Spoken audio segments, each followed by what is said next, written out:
Monotone চালায় যে মজারে ভাই, সরি মানে এই বাইকই আর কি, এই বাইক চালায় যে মজারে ভাই, এটারে আমি কি করবো, মোনোটন না এসএফ, যদিও এটা বর্তমান অবস্থায় এসএফ আছে, এসএফই বলতে হবে এটাকে আমাকে। এটা কি রাখছে হয়, তেনা না লুঙ্গি বাইকের মধ্যে লুঙ্গি রাখে দিছে আল্লাহ। আর এখনো এই বাইকের কিন্তু অনেক মডিফিকেশন বাকি আছে, যেমন এই বাইকের সিটটা কত সুন্দর মডিফাই করা আছে না, দেখেন 2 পার্ট সিট করা হয়েছে। এরপর কথা বলি যে জিক্সার মোনোটন থেকে যদি এসএফ করেন তাহলে সার্জেন্ট পুলিশ কি ঝামেলা করে কি না। ওই যে ওরা পানিতে যে মজাটা করতেছে রে ভাই, আমারও মনে হচ্ছে যে আমি পানিতে লাফ দেই। ভিডিওটা ভালো লাগলে অবশ্যই চ্যানেলটা সাবস্ক্রাইব করতে ভুলবেন না। আর আপনাদের ভালোবাসার জন্যই আমি এত দূর আসছি, এত দূর বলতে ওই যে মেডিকেল থেকে এই পর্যন্ত আসলাম এইটা না, মানে আমার চ্যানেলটা এত সুন্দর গ্রো করছে।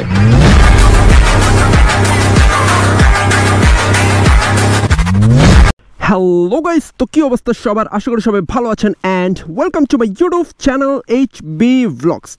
তো আমার সামনে দেখতেই পাচ্ছেন একটা সুজুকি জিক্সার এসএফ। এই জিক্সার এসএফটার বিশেষত্ব কি, এটা কিন্তু আগে জিক্সার মোনোটন বাইক ছিল, এটাকে মডিফাই করে এটাকে জিক্সার এসএফ বানানো হয়েছে।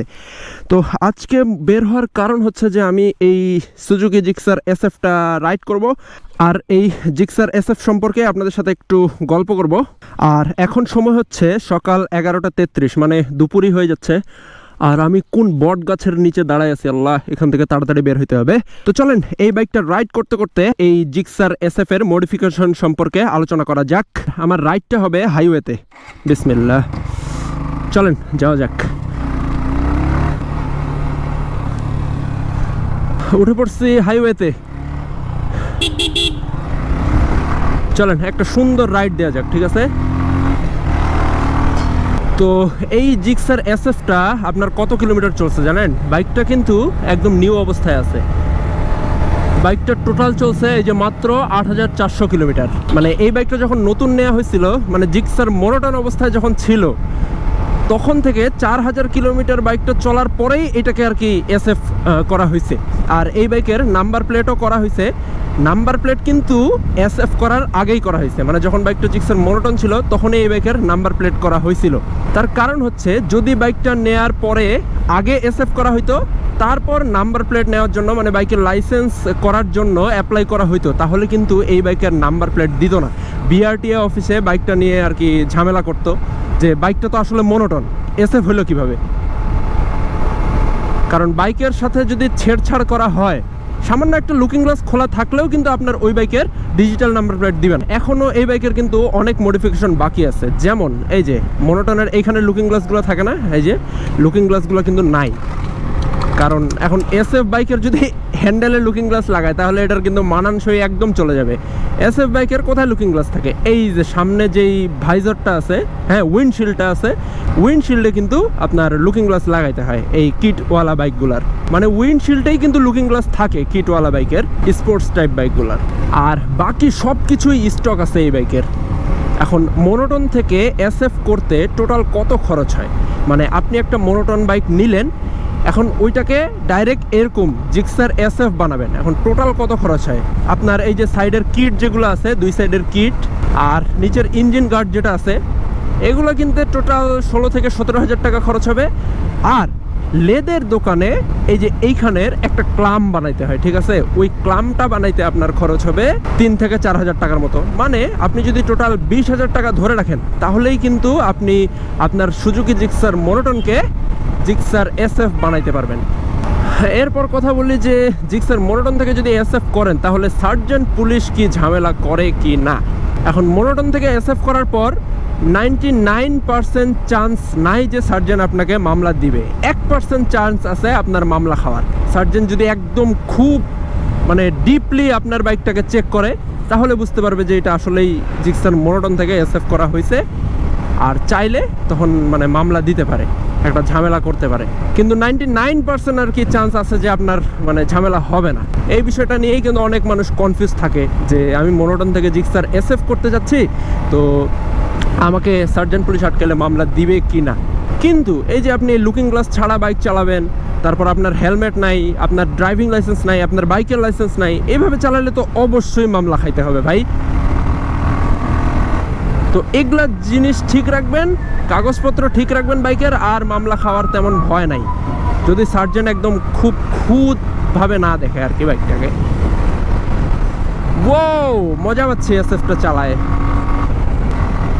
জোস ফিলিংস, জোস।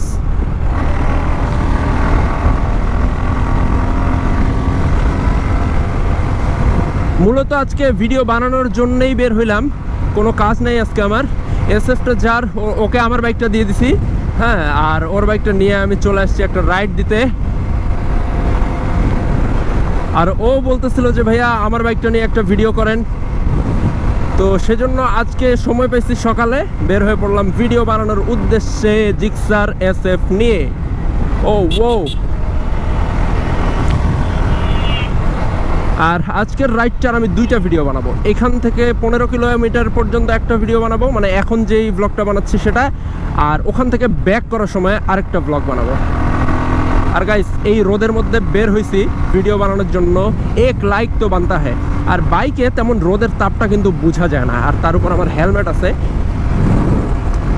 কারণ বাইক চালাতে চালাতে আমি তো রানিংয়ে আছি। এখন কত স্পিডে আছি দেখেন, 80-82। হ্যাঁ, এই রানিংয়ে যে বাতাসটা লাগতেছে, রোদের তাপটা তেমন বোঝা যাচ্ছে না, কিন্তু হাতের মধ্যে আমার খুব রোদ লাগতেছে।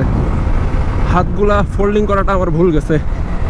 এটা কি রাখছে হয়, তেনা না লুঙ্গি? বাইকের মধ্যে লুঙ্গি রাখে দিছে আল্লাহ। থাক ভাই। ওপি ব্রো, ওপি।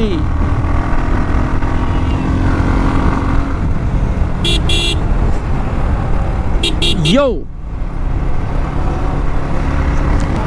এখন বলি মনোটন থেকে এসএফ করতে আপনার কি কি চেঞ্জ করতে লাগে। ঠিক আছে, আপনার বেশি কিছু চেঞ্জ করতেই হয় না ভাই। আপনার মনোটন যেমন না, এসএফও সেই সেম ক্যাটাগরির বাইক।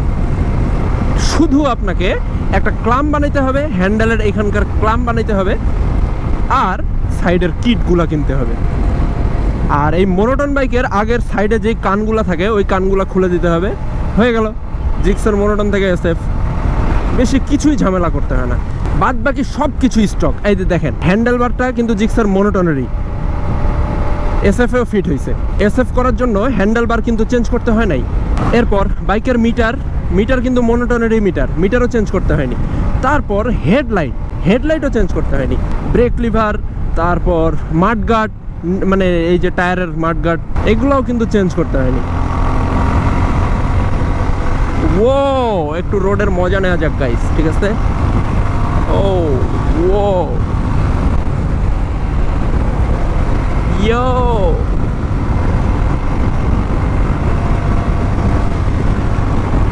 মনোটন চালায় যে মজারে ভাই, সরি মানে এই বাইকই আর কি, এই বাইক চালায় যে মজারে ভাই, এটারে আমি কি করবো, মনোটন না এসএফ, যদিও এটা বর্তমান অবস্থায় এসএফ আছে, এসএফই বলতে হবে এটাকে আমাকে। তো এই বাইকটা চালায় যে মজারে ভাই, কঠিন মজা, কঠিন শান্তি, আলাদা একটা ফিলিংস।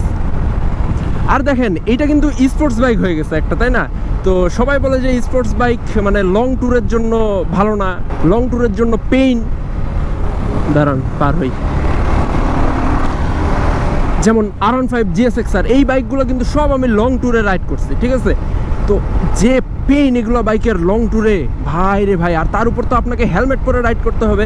হেলমেট পরে যখন রাইড করবেন, মানে ঘাড়, মাথা, হাত, কোমর, পা সব ব্যথা হয়ে যায় ওই স্পোর্টস বাইকগুলোর। কিন্তু এইটা যেহেতু নেকেড বাইক থেকে স্পোর্টস বাইকের লুক দেওয়া হয়েছে, তো এইটার হ্যান্ডেল কিন্তু স্টক হ্যান্ডেল, ঠিক আছে? আপনার বডি কিন্তু তেমন সামনের দিকে লিন করতে হয় না, তো আপনি মোটামুটি সোজা অবস্থায় বাইকটাকে লং রাইড করতে পারবেন। মানে আপনি স্পোর্টস বাইক রাইড করতেছেন কিন্তু নেকেড বাইকের মতো আর কি, নেকেড বাইকের মতো ফিল, জোস। সেজন্য আপনাকে এই বাইক রাইড করতে কোনো পেইনে পড়তে হবে না। আর লুকটাও কিন্তু অনেক গর্জিয়াস একটা লুক আসে এসএফ করলে। আপনারা ককপিটটা দেখে কিন্তু বুঝতে পারতেছেন, একদম স্পোর্টস বাইক। ইয়ো, বুম। আর ও আরও কিছু মডিফিকেশন করছে, সেটা হচ্ছে এই যে হ্যান্ডেলটা, হ্যাঁ হ্যান্ডেলটা মডিফাই করছে, হ্যান্ডেলটা উঠায় নিছে, অনেক উঁচু করে নিছে হ্যান্ডেলটা, মানে হাতটা এই যে এইরকম হয়ে থাকতেছে। তো এই যে হ্যান্ডেলটা উঁচু করে আমার কিন্তু বেশি কমফোর্টেবল মনে হচ্ছে না। তার কারণ হ্যান্ডেল যদি আপনি উঁচু করে জ্যামের রাস্তায় রাইড করেন, মানে সিটির রাস্তায় রাইড করেন, তখন কিন্তু আপনাকে বারবার বাইকটা ব্রেক ধরতে হবে।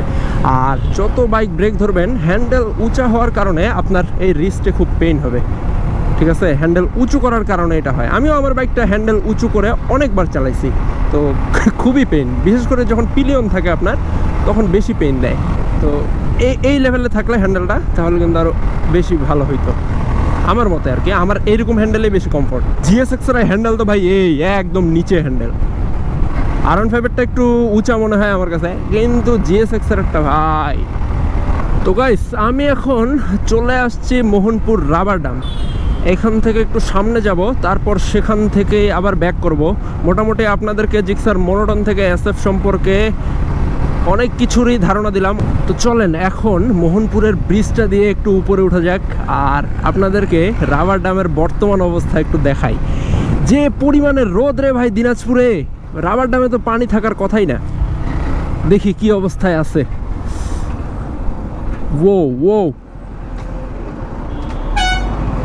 এই যে জিক্সার বাইকের গিয়ার শিফটার এত হার্ড রে ভাই ভাই ভাই ভাই।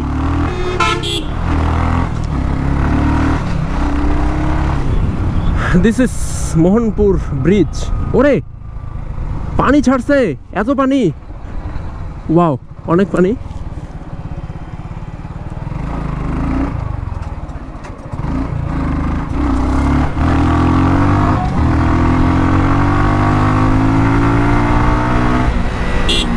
চলেন একটু নিচে নামি, ঠিক আছে? নিচে নামে একটু ভিউটা দেখি, তারপর আবার এখান থেকে ব্যাক করব। আর এই ব্লগটা আমাকে এখানে শেষ করতে হবে, আগে নিচে নামি। চলেন, এই যে এই দিক হচ্ছে রাস্তা, নিচে নামার রাস্তা। এর লুকিং গ্লাসও নাই, ভয় লাগতেছে। আর এই জায়গাটা ডেঞ্জারাস একটা জায়গা। ও ওকে। ওরে ভাই চাকা যে স্লিপ কাটতেছে রে আল্লাহ, বালুর মধ্যে। ওফ, আমার বাসা ভাইয়া মেডিকেলের সামনে 7 নাম্বার। না নামবো না, এমনি জিজ্ঞাসা করলাম। গাইস দেখছেন এখানকার ভিউটা জোস না? ওই যে ওরা পানিতে যে মজাটা করতেছে রে ভাই, আমারও মনে হচ্ছে যে আমি পানিতে লাফ দেই। কারণ যে রোদ, আমি রোদের মধ্যে দাঁড়ায় আছি, বাইকটাও রোদের মধ্যে আছে, আমাকে এখান থেকে জলদি ব্যাক করতে হবে। এই যে দেখেন ভিউটা দেখেন, ওই যে ব্রিজ, ওই ব্রিজটা দিয়ে আসছি আর কি। তো ব্যাক করার আগে আপনাদেরকে আরেকবার এই জিক্সার এসএফ এর লুকটা দেখায় দেই, ঠিক আছে? হেডলাইট কিন্তু স্টক হেডলাইট, সব কিছুই স্টক ধরতে গেলে, শুধু 2 সাইডের কিট, হ্যাঁ, আর এই যে উইন্ডশিল্ডটা আর নিচের ইঞ্জিন গার্ডটা কিনতে হয়েছে। আর আরেকটা জিনিস এই বাইকের যেটা মডিফাই করা আছে সেটা হচ্ছে দেখেন এই বাইকের সিটটা কত সুন্দর মডিফাই করা আছে না? দেখেন 2 পার্ট সিট করা হয়েছে, এটা এক পার্ট, এটা এক পার্ট। এখন পিলিয়ন হয়ে এই বাইকের সিটে অনেক মজা পাওয়া যায়। তো গাইস এই ছিল আজকের ভিডিওটা ভালো লাগলে অবশ্যই চ্যানেলটা সাবস্ক্রাইব করতে ভুলবেন না। আর আপনাদের ভালোবাসার জন্যই আমি এত দূর আসছি। এত দূর বলতে ওই যে মেডিকেল থেকে এই পর্যন্ত আসলাম এইটা না, মানে আমার চ্যানেলটা এত সুন্দর গ্রো করছে, ঠিক আছে? তো আজকের ব্লগটা এখানেই শেষ করতে হবে, আবার দেখা হবে আপনাদের সাথে নেক্সট ব্লগে। ততদিন সবাই ভালো থাকবেন, সুস্থ থাকবেন, আর অবশ্যই সেফলি রাইড করবেন। আল্লাহ হাফেজ, টাটা।